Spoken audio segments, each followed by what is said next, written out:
Okay, I'm here with Arrow, and this is Arrow's roadmap to success. Now, this is the first time I've had Arrow on my lap. Arrow's done a lot of barking and protesting. Part of it, I think, is because the Guardians don't have a lot of people come over, so she's not very practiced at this sort of interaction. Also, the Guardians have started adding in rules and structure, but before the session, really about a month ago was when, and so the dog is really practiced. At this age, she's 11 months. So she's practiced for almost 8 months or whatever, however long she's been in the house, getting her way and protesting and doing all these other things. And so I think that she is confused into thinking that she is the same authority as one of her humans and has more authority than the other human. But the other human doesn't listen to her. And so when she tries to warn or correct that human and the human doesn't listen because she feels responsible for that human, she starts amping up her disagreement. So if there's another person coming by or whatever, she barks at that person saying, hey, I want you to leave before you figure out that my human is not very street savvy and you're going to take advantage of her. And so just like us, if we are in a stressful situation, that can cause us to not behave the way that we want or not come across the way that we want. And I think that a little bit of that's going on with her. That's cortisol that you get in your blood. That's why I showed you in the video above how to do the focus exercise, because that's a great way to stop the production of cortisol. Now, that stops it in the moment, but there's a whole lot of other things we talked about off camera that are going to help her have a better perception of that. So now she's licking a little bit. Yes, thank you, sweetheart. And now she's on my lap. She's not barking at all. She can't run away, which we did a little flooding with the leash. Okay, yes, I'm talking about you. Are we buddies now? She's like, I can't get away, so I guess so. And you have a plethora of treats here on the table. Sit. Well, I guess you're already sitting. You're lying down. Okay, so to flip the leader-follower dynamic, one of the things we talked about was incorporating a little bit more exercise. Now, it seems like that's not a leadership thing, but it depends on how you use it. The Guardians here have already done some good research. They know that if the dog walks in front, it perceives itself as a leader. So they ask the dog to wait and walk next to them on a walk or walk and sit at corners, not to walk through the doorway first. But some other ones we can incorporate, like we have a little table setting here in front of the couch, and there's a towel or an area rug underneath. And so I would say if the humans are eating here, the dog is not allowed to be on the area rug, because normally she's right here, which that proximity is just inappropriate for a dog. That's how a dog would challenge for something, is by getting close to it. So when the humans are eating food here, she's not allowed to be on the couch or on the carpet. When the food is gone, she can come back. She's not allowed in the kitchen already. You're going to use those escalating consequences. Now remember to practice going to the kitchen or pretend cooking. So go in the kitchen, microwave a piece of roast beef or some sort of meat that's going to smell, put it on the counter, and then simulate like you're cooking. Pull out some pots and pans and open the fridge and take some stuff out and simulate it. And as soon as she tries to come in the kitchen, you stop what you're doing and you use that third escalating consequence marching right towards her. If you see it early, you can use the first one just hissing at her. Or the appropriate combination. But the idea is you keep on doing that until she sits or lies down beyond the border. Then you put the fake stuff away, or the bacon, and then you cook your real meal. Now you helped her warm up for it. You do the same thing out here. Microwave a piece of roast beef and put it on two plates, cut it in half, pretend like you're eating it. She tries to cross the threshold, you disagree. And as soon as she sits or lies down beyond it, then we allow her in. Or then we put that away and then we cook our actual food. Now something else or eat our actual food, excuse me.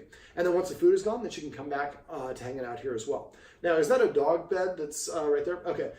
I'm guessing she does not use the dog bed very much? She does. Oh, she does. Yeah. Okay, now the Guardians don't let her up here on the furniture without an invitation, which is great. I like to incorporate a dog bed when we do that, so as long as she uses that, she'll probably use it more and more. I like to give the dog a command word to go to the dog bed. So I live in Nebraska and I live in Santa Monica. Since I have friends that live in Venice, I call my dog beds in Nebraska Venice. Well, at least one of the dog beds. So the way I teach that is I take a treat, toss it on the dog bed. The dog beds I usually get are more like a cushion. This one is more like a pillow, which is fine, but if you throw a treat on there, it's probably going to roll off. If it's flat, you can get it to stay. Also, the color you want to get is a light gray, a light cream, or a white. Dogs are colorblind. They can't see detail very well, so you don't want a pattern. The dog bed you have is fine now.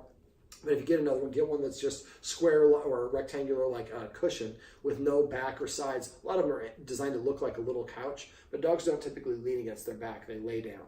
So the idea is I toss a treat on there and the dog sees me toss it. They run over there and lick it up and I say the word Venice. And then I'll let the dog walk away and toss another. Usually do that for about 10 treats. And then the next step I do is when the dog's not in the room is I leave a treat there on the dog bed. And if it's a light color with no pattern, the dog comes in and is like, treat, and goes over and gets it, and we say the word Venice again. We're not saying, here's the treat, go to Venice. We're conditioning the dog to go there and having good things happen and marking it with the command word of Venice. Now, I have multiple dog beds in my house. Each one has its own designation. I have Venice, I've got Albuquerque. I've got some weird names. So I can actually tell the dog Albuquerque, and it doesn't mean this dog bed, it means the dog bed in the bedroom. So you can actually create a vocabulary to have the dog go wherever you want. One thing I forgot to go over during this session, and I'm going to describe it real here, it's quickly here, it's the same thing as a dog bed. I teach a dog to leave every room. I like to be force-free. So we talked about this rule, not being allowed on this carpet. Well, telling the dog to leave, the dog, it's out of context. The dog doesn't know what that means. So the way I do that is I take a treat, touch the dog's nose, and throw it right outside the carpet. When the dog goes over there and licks it up, I would say the word out. I would do the same thing with the kitchen, throwing it out of the kitchen. And when the dog licks it up, say out. I usually do it twice. So I give the dog, I toss it, the dog goes and gets it, I say out, it comes back, I toss it again, say out, then I go to the kitchen or the dining room or all the different portals or doorways in your house. And I do it with 2 treats. So I just really rip a treat in half and toss it out twice. Then I do the whole circuit again, but the other direction. Now I'd be in the hallway, throwing the treat into the kitchen. Being there, throwing the treat here. So this way I have an out command for any room in the house, and the dog knows what that means. It's been motivated and rewarded for doing that, and we've practiced it. So all you have to do is just get enough treats for every portal that you want to do and double the number of treats, and do that. Each one of you do that once a day for a week. Within a week, you should be able to say out, and she gleefully will run out of whatever room you want. But creating that vocabulary is really important. Create a vocabulary list. Write down the list, the names of all of the command words that your dog has, and then say the word vocabulary if somebody says a different word. A lot of people say come here, come here, over here girl, dog's name. Now it's a lot of words for her to listen for. If we always say here, that makes it easier and puts her in a position to succeed. So come up with a list of command words and come up with funny command words for new tricks and commands. Dogs, like I mentioned, are the only animal that can read a human facial expression. Just because I have residual crumbs from the treats on my hand. But basically, dogs can read facial expressions. So if I say crash, my dog flops down, people laugh, it motivates my dog to want to do that exercise more. Most dogs are only motivated by the treat or the reward, and that's it. Once they have that, they're done. Speaking of which, for her, if she does the thing and then takes the treat and runs away, have 2 treats like I talked about earlier. So let her see you have 2 treats. Tell her to sit. When she sits, give her the treat for this one and hold on to this one. Oh, maybe I'll linger and maybe she'll give me that treat for something else. No, you have to linger. I literally just said that. Okay, so let me see. What else do we want to go over? Rules. So the bed should be only with an invitation and only for good behavior. So she's on the bed, she starts barking, you have to get down. And I also do down the same way I do out. So I touch the dog's nose with a treat, throw it off the bed. When she jumps off the bed, I would say off instead of out. So that way you have put that in context as well. And then for the dog bed, do the 10 treats. You don't really have to do, but it's just to mark it and come up with a funny name for the dog bed. And then come up with a list of command words. And if I say come here and the word is come, somebody says vocabulary to me, I say here. And then the dog comes. Thank you. Kisses. That's passive training. Every time she licks you, pass her and say kisses. Does she lick you a lot? Okay. Sometimes the dogs will mark you by licking you a lot. Does she ever walk along the side of the couch and drag her shoulder on the side of the couch? Like she's scratching herself? Not so much. Okay. Sometimes we'll do scent marking that way. They'll rub against you like a cat. Cat people who have had dogs get confused. They think the dog's showing love. It's the same thing as peeing on you, just as not as gross for us. But it's trying to make you smell like the dog, so that when you go out, everybody knows, hey, this woman or man has a dog looking out for them. So don't allow her to do that if that's the case. Other rules: make the dog sit before you go to the door and double the length of time. Sit once, you got 3 seconds. I'm only going to say it once. If you don't sit within 3 seconds, I lose interest. Go sit down somewhere else. Ask for a 60-second timer. After 60 seconds, then say, they go back and tell her again, nope, no, you're going to make a break for it. That's why I had the leash. I'm surprised you were saying this contently, actually. So basically, you're going to double the length of time every time you walk away from the door until eventually when you say sit, she sits, and then you open the door. That becomes the reward. Now, continue not letting her go out the door in front of you, and don't let her walk ahead of you on the walk. I'm going to show you, if I forget, if I say there's anything else, I'm going to show you the twist of the martingale. So I'll get to that towards the end because you're not going to like it at first. All right, so what else did we go over? We went over eating, making sure that humans are eating something first. She prefers to eat dinner as opposed to breakfast. So we're going to give her breakfast. If she doesn't eat breakfast, then she does not get fed dinner. When she's consistently, and then if she goes over and she sniffs the bowl and walks away, or she eats some and then walks away, when she walks away, we're going to pick up the bowl, dump it empty, put the empty bowl back down on the ground. It's important to put the bowl back on the ground. And then she doesn't get any treats again until the next meal. And there we go. Siri. And the idea is, again, we're putting that structure involved. Either you eat when I ask you to eat, or I give you permission to eat, or you don't eat again until the next meal. Now, we're giving her an option to eat. If she turns her nose up, that's on her tab, not on ours. If it goes longer than 3 days without her eating, somebody's probably cheating and feeding her some food, but message me if that's the case. I've never had a dog go longer than 3 days. Also, upping her exercise. Now, the laser is something you might want to try when I'm not here or nobody else is here. See if she'll chase that. That's a nice way to have it chasing it. The stairs, throwing those treats up and down the stairs. And again, start that exercise journal. I don't know if I talked about the exercise journal. Usually what I do is I write the day at the top. Then I write, at 8:15, took the dog for a 15-minute walk. Then maybe 11:45, did 10 up downs on the stairs. Then 1:30, did a couple set games. So the idea is to put this stuff down. Also write down when you feed her and whether or not she eats. Any barking episodes, what time of the day those were, and how intense they were, as well as anything else noteworthy that happened. And at the end of the day, give the dog a letter grade. Now, at first, you guys might give different letter grades. The man might give a certain letter grade, the woman might give a different one. If you do that, then just keep a separate scorecard because it's not, whatever you think is appropriate, that's fine. But the idea is to each day after that, we play around with the elements. Instead of maybe 10 up downs on the stairs, maybe we do 15. Or we add an old extra exercise. And you start noticing, every time it's longer than 4 hours between exercises, that's when she gets really barky. So now we just beat her to the punch. Every 3 hours, we get her that exercise. And remember, if we're having somebody come over or working with her, set her up for success. Take her for a long walk. Take her to the dog park or whatever it is. So you can burn off that excess energy. It makes it easier for her to focus. And when you go to the dog park, again, practice that structure on the way to the dog park. When you're in the car, she's all excited. Just take your keys out and look at your phone and just sit there and don't even look at her. Wait for her to settle down. As soon as she sits, grab the leash and get out and start walking towards the dog park. As soon as she walks in front, stop. Make her come back and sit down and then start walking again. So as soon as you move in front, I lose interest in going. You have to stop what you're doing and come back to me. Eventually, when you get to the air tank or whatever, the little 2 gates to go into the dog park, tell her to go in there, close the door, and tell her to sit one time. If she doesn't sit, lean back on the fence, pull out your phone, start checking things out. As soon as she sits, or a minute goes by, then you can ask her to sit again. If she doesn't in 2 minutes, use the same thing I talked about at the door. As soon as she sits, come over and take the leash off. And so she's like, so if I sit, then the leash comes off. And that's going to happen before I go to the dog park. Also, don't let her run into the dog park because that's going to cause a ruckus to the other dogs.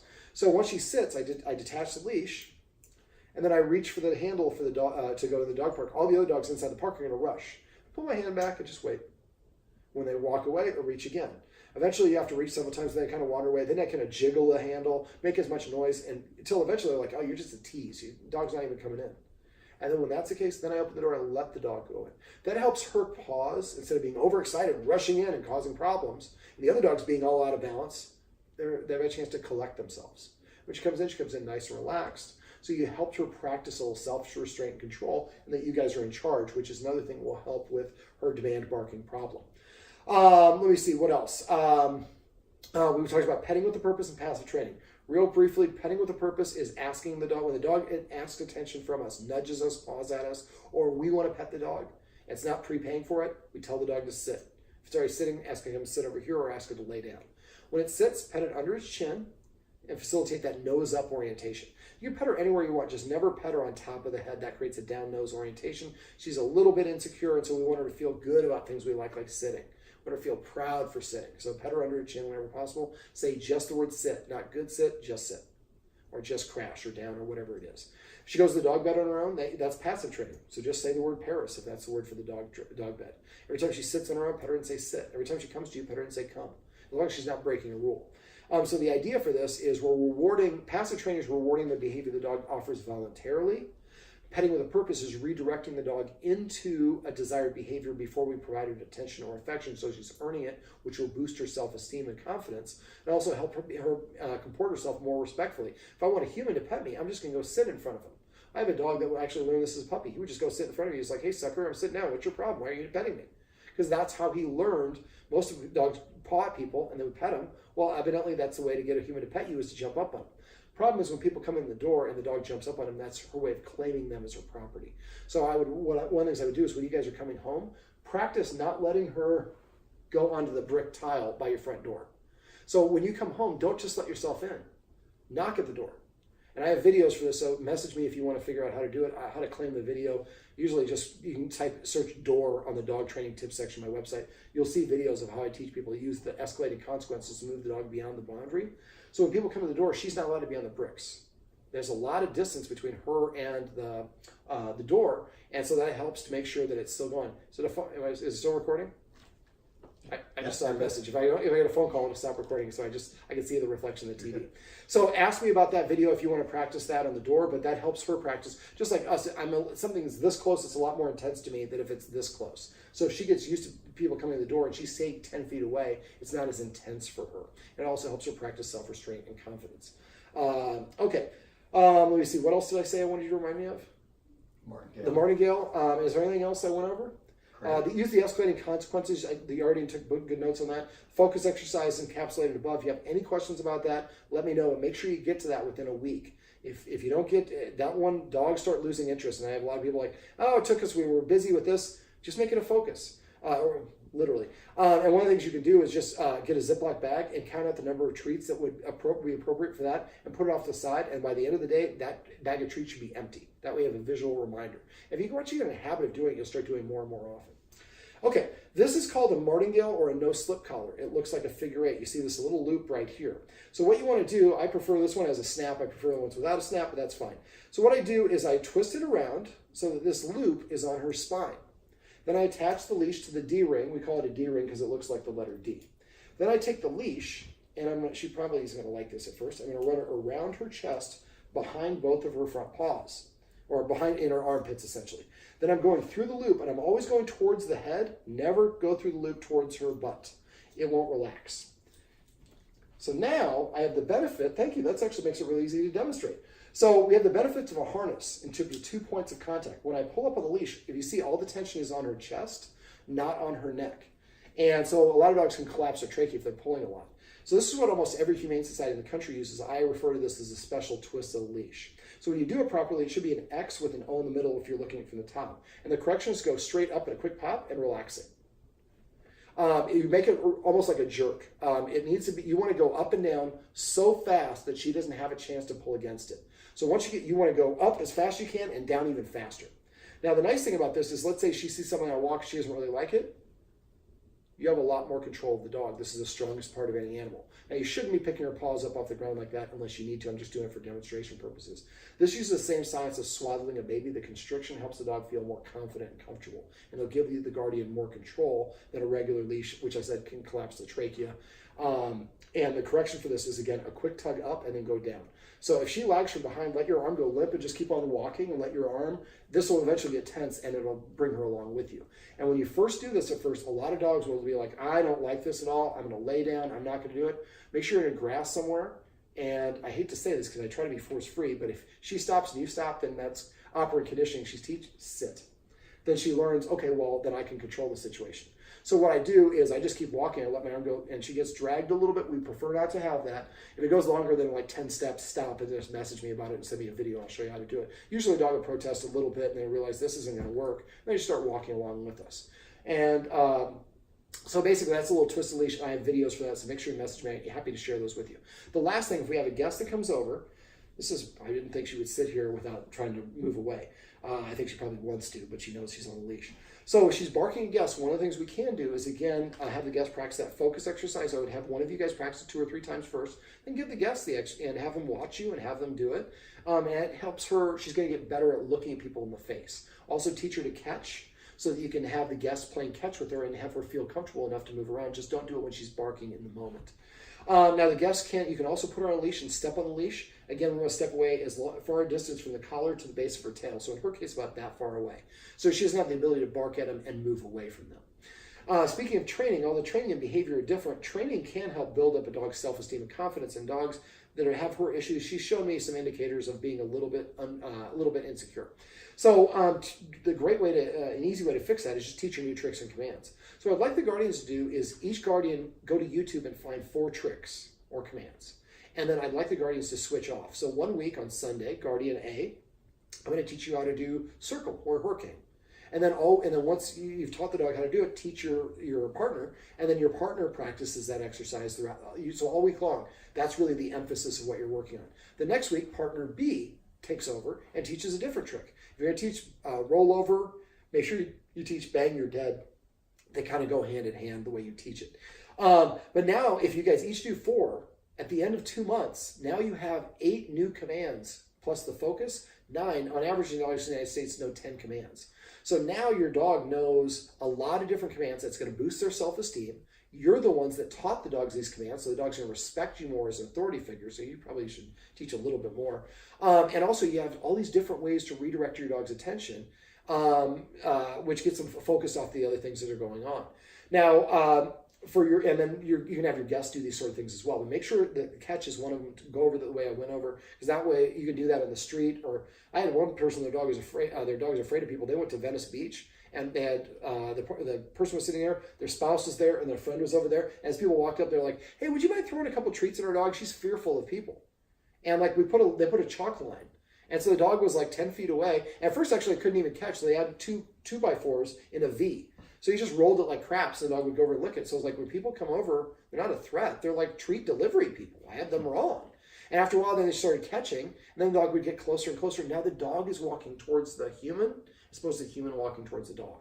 So remember, I'd like you guys to play a little bit aloof. And same thing with your guests. Don't have them try to pet and win her over. I would be like, I don't even know that there's a dog here. Oh, you're here? You came and sat? Okay, I'll reward you for doing things that we like. And after a while, with all those tricks and commands, and if you use funny commands for that, I say tornado for the circle. So you say tornado, the dog does a quick spin, people laugh and chuckle. She can read their faces that they're happy. She's going to feel the energy of their humans be a little bit proud, and that motivates her to want to do these things again.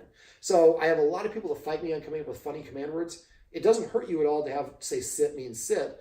But if you say crash and the dog lays down and people laugh, now your dog has added motivation to want to do the things you want. And this breed of dog, Klee, are very much not into doing things unless they're really properly motivated. All right, so she's all comfortable. Am I forgetting anything else? Anything else you want me to go over? All right, well, come here, sweetheart. Oh. Yes, I appreciate you not being so fast. And we'll give you a treat for that, because I know that could be an experience that you're not a big fan of. Well, this is Arrow. Isn't that a great name for a dog? And this is Arrow's Roadmap to Success. Remember, everything you do trains your dog. Only sometimes you mean it.